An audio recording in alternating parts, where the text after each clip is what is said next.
Summer holidays వచ్చి 1 month అవుతుంది. మంచిగా రోడ్ మీద బయట తిరుగుదాం, హాలిడేస్ రాగానే మమ్మల్ని ఇంటికి పోదాం, మాట తిరుగుదాం, ట్రిప్స్ కి పోదాం, మంచిగా ఎంజాయ్ చేద్దాం అనుకుంటే ఏం చేయనిస్తలేదు, తిరగనిస్తలేదు, ఎంజాయ్ చేయనిస్తలేదు. అరే నేను మార్నింగ్ లేవక ముందే వచ్చి ఉంటది. ఇదేంటి నన్ను అంటుందా?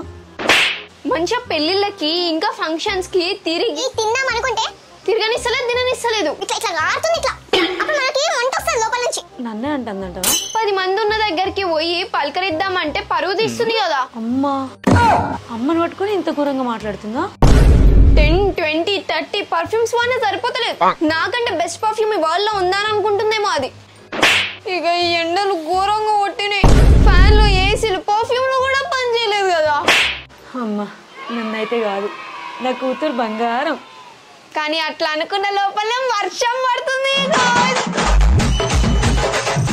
అనవసరంగా సమ్మర్ లో హాలిడేస్ ఇవ్వడం కంటే రెయినీ సీజన్ లో, వింటర్ సీజన్ లో ఇవ్వచ్చు కదా. మీ ఫీలింగ్ ఏందో కూడా కింద కమెంట్ చేయండి.